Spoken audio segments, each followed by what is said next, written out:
हिंदी साहित्य की कहानियों के चैनल में आपका स्वागत है।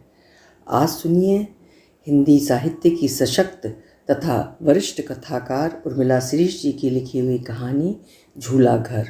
तो शुरू करें कहानी। नियुक्ति का पत्र हाथ में लिए वो खुशी से स्वयं को संभाल नहीं पा रही थी। कितनी ही बार पढ़ा उसने पत्र को। क्या सचमुच ये नियुक्ति पत्र ही है? सपना तो नहीं देख रही मैं?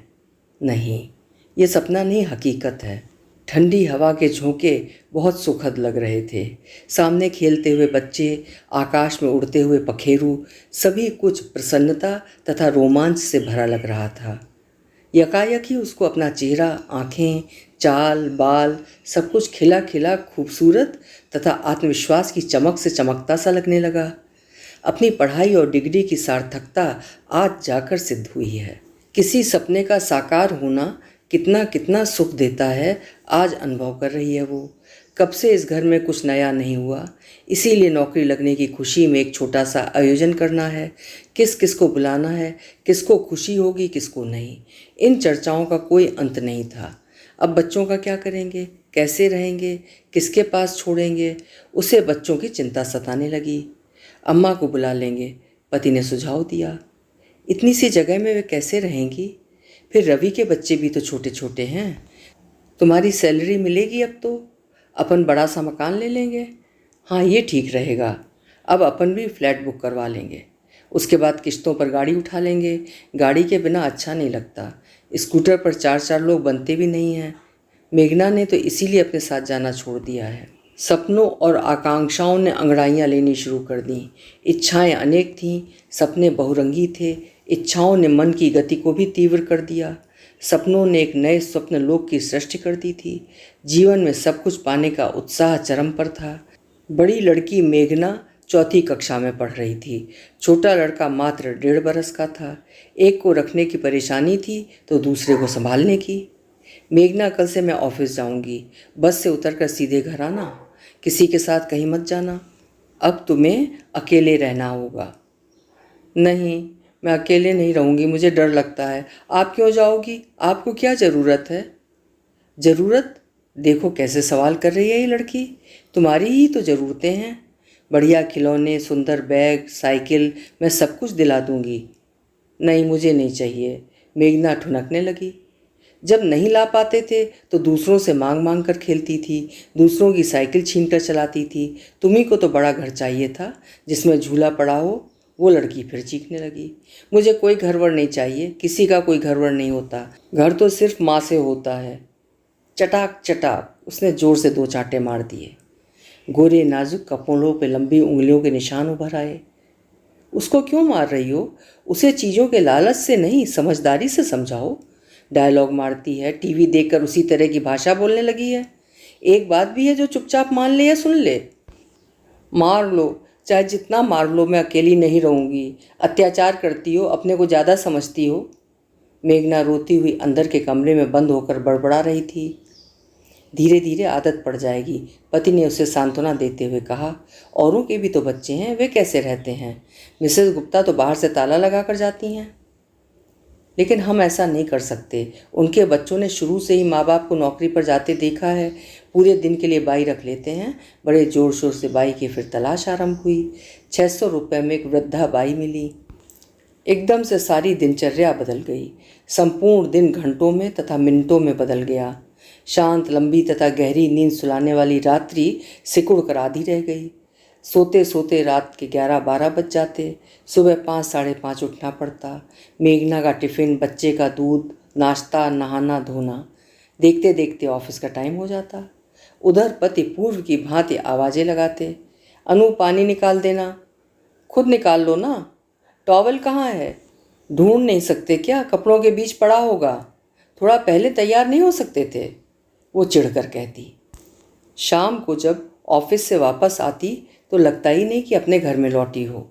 चारों तरफ खिलौने, बर्तन, कपड़े तथा किताबें फैली होती। बाई, ये सब क्या है? वो झुंझुराने लगती। क्या करूं मैडम, आपके बच्चे बहुत परेशान करते हैं। बेटा दिन भर रोता रहता है, बिटिया स्कूल से लौटते ही एक एक चीज़ फैला देती है, दिन भर लड़ती रहती है। देखिए कितने बाल खींच दिए दोनों ने मिलकर। मम्मी मैं इस बाई के साथ नहीं रहूँगी, ये गंदी है, चुड़ैल है, मारती है, चिकोटी काटती है, देखो भैया को भी मारती है। क्यों बाई, ऐसा करती हो? ऐसा है तो छुड़ा दो मुझे।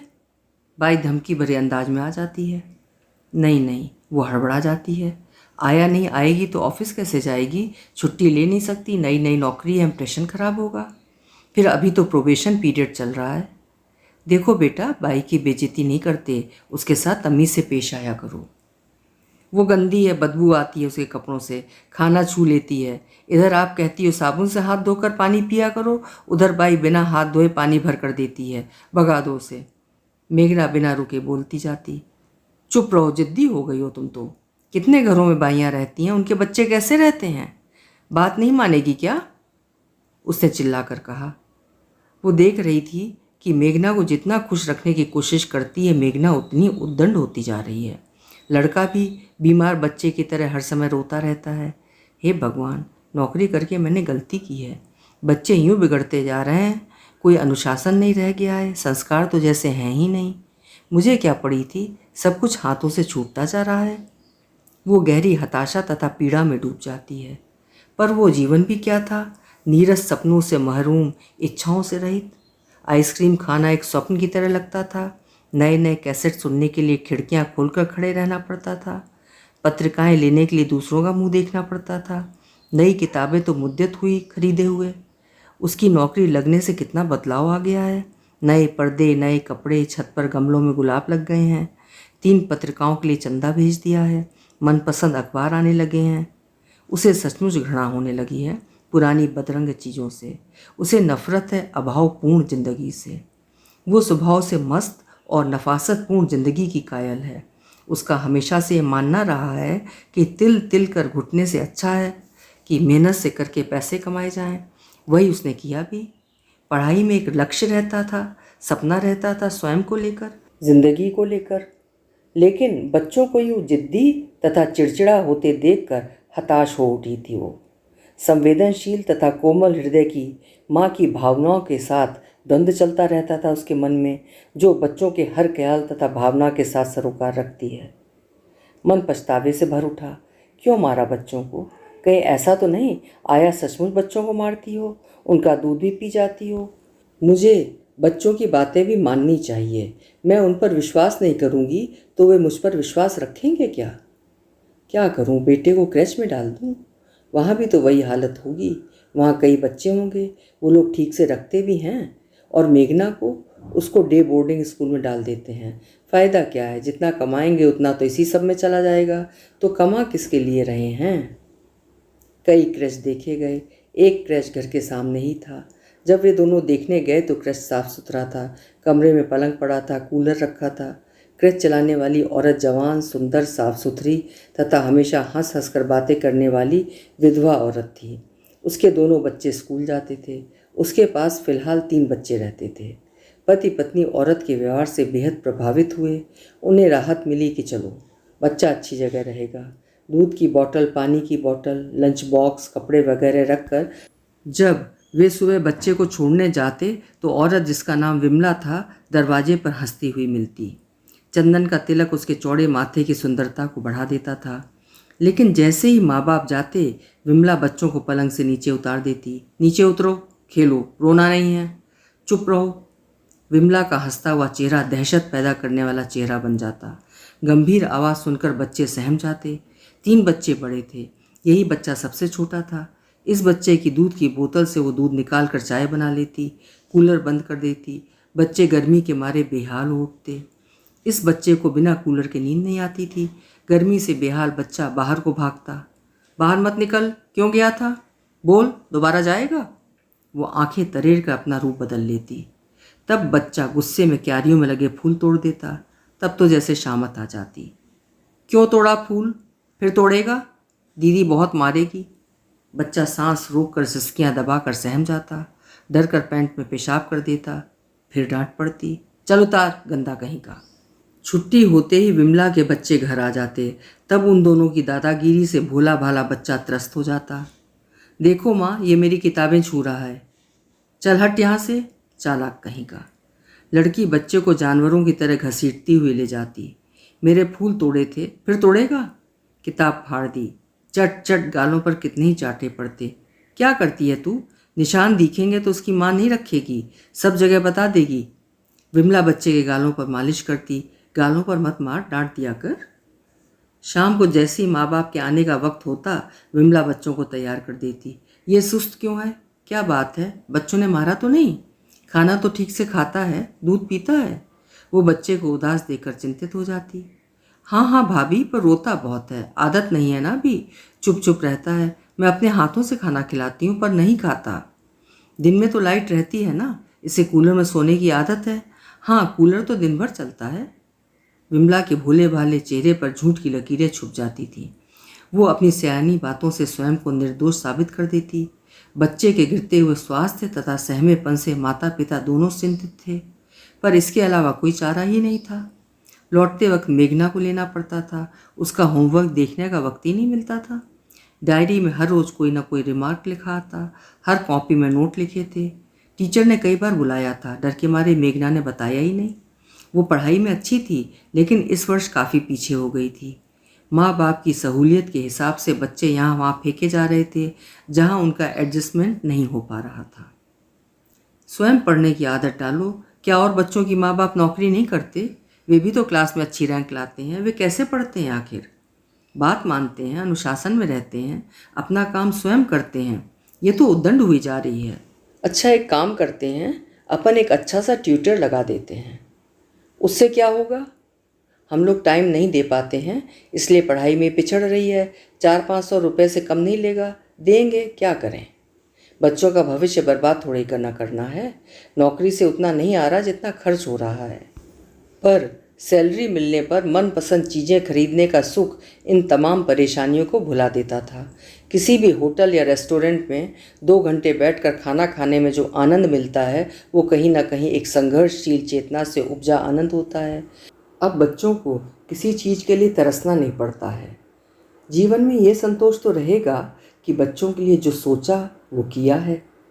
लेकिन पहले बच्चे को जुकाम नहीं रहता था, अब 24 घंटे नाक बहती रहती है। कई बार उसकी सांस फूलने लगती है। वो हमेशा डरा सहमा हुआ रहता है। छोड़ते वक्त माँ को इतनी ज़ोर से पकड़ लेता था कि उसे छुड़ाना मुश्किल हो जाता था।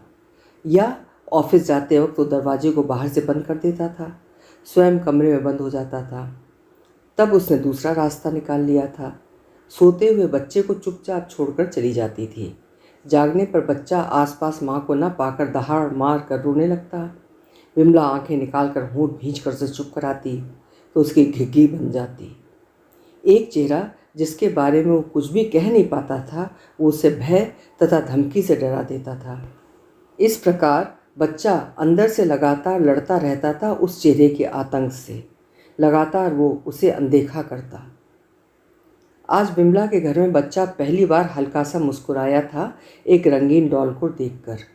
यद्यपि बच्चे के पास हर तरह के अनगिनत खिलौने थे, मगर उस डॉल की मुस्कुराहट में कुछ ऐसा था कि बच्चा उसकी तरफ खिंचा चला गया। बच्चे ने डॉल उठा ली, पहले डरते डरते छुआ, फिर उसके साथ खेलने लगा। वेलवेट पेपर से बनी डॉल के कपड़े निकल गए, हाथ अलग हो गए, मुंडी अलग हो गई, मगर बच्चे को इन्हीं सब के साथ खेलने में मज़ा आ रहा था। वो डॉल को पुनः पुनः जोड़ने की कोशिश करता, मगर डॉल तो कई हिस्सों में बट चुकी थी।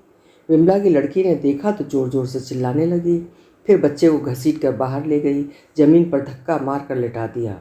गाल पर चांटों के निशान आ जाते, इसलिए पीठ पर कई मुक्के मार दिए।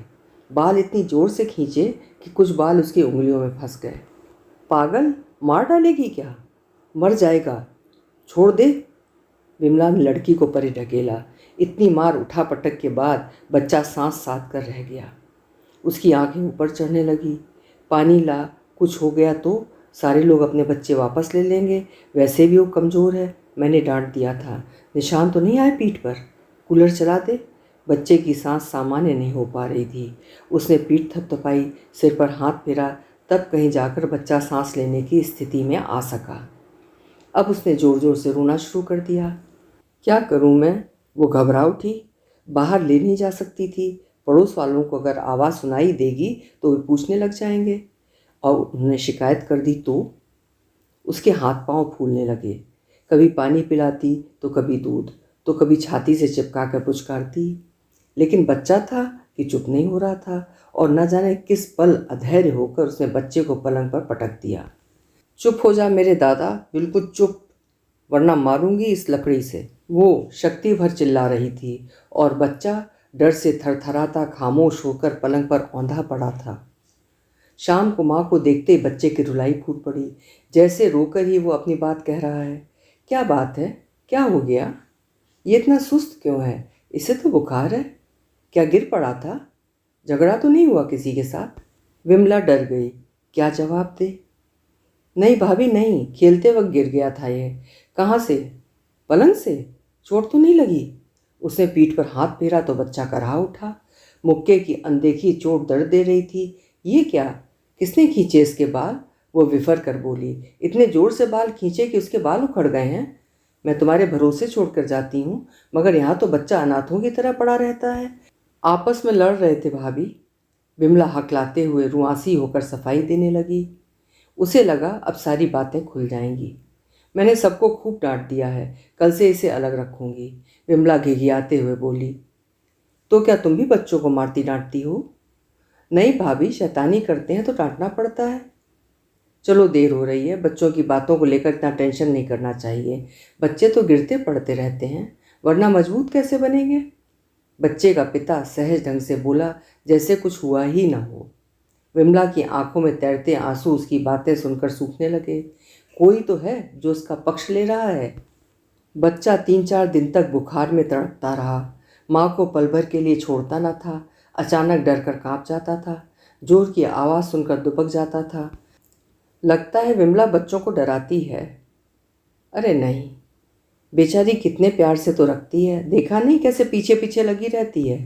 पति बोला, फिर क्या हो गया इसे? दवाइयाँ दे रही हूँ, नज़र उतरवा रही हूँ, फिर भी ठीक नहीं हो रहा है। अरे मौसम ही ऐसा चल रहा है, कल तुम छुट्टी ले लेना। नहीं नहीं, मुझसे मत कहो, मैं नहीं ले सकता। मैं लगातार 3 दिन से छुट्टी पर हूँ। बॉस से बोल देना कि बच्चा बीमार है। बॉस भी जानता है कि बीमारी में बच्चे को माँ की ज़रूरत होती है। किस शास्त्र में लिखा है ऐसा? वो चिढ़कर बोली, माँ होकर इतना भी नहीं समझती हो? माँ होकर मैं सब कुछ समझती हूँ, यही तो मेरे दुख का कारण है, जबकि तुम्हें कुछ समझ में ही नहीं आता है। वो मन ही मन चिढ़कर बोली। 4-5 दिन बाद बच्चा थोड़ा स्वस्थ हुआ। माँ के पास रहकर हंसता खेलता, पर जैसे अपरिचित औरतों को देखता जाकर छुप जाता। हर औरत में उसे विमला नजर आने लगी थी। सबके बीच हंसती हुई, मगर एकांत में आंखें तरेड़ती, मार का भय दिखाती। लकड़ी से टोंचती मारती विमला का साया सोते जागते उसकी अंतश चेतना पर खड़ा आंखें दिखाता रहता था। 6वें दिन बच्चा फिर तैयार किया जा रहा था। टिफिन, बोतल, दवाइयाँ, फल आदि से भरा थैला लिए बच्चे का पिता मुस्कुराता हुआ झूला घर के सामने खड़ा था और उधर माँ जबरदस्ती बच्चे की बाहें छुड़ाने के प्रयास में कभी बच्चे को पुचकारती, तो कभी समझाती, तो कभी डांटती। अंततः जब बच्चा किसी भी तरह नहीं माना तो एक चांटा मारकर पलंग पर पटक कर चल दी। बच्चा पहले तो चीख चीख कर रोया, मगर माँ का साया अदृश्य होते ही सहम कर चुप सा हो गया, कहीं फिर से मारना पड़े। इस सब से बेखबर विमला जल्दी जल्दी टिफ़िन खोलकर देखने लगी कि आज उसके बच्चों को खाने के लिए नया क्या मिलेगा। अभी आप सुन रहे थे उर्मिला शिरीष जी की लिखी हुई एक बेहद हृदय स्पर्शी कहानी, झूला घर। आपको कैसी लगी कमेंट बॉक्स में ज़रूर लिखिएगा। कल फिर मिलेंगे किसी उम्दा कहानी के साथ। आपका समय शुभ हो।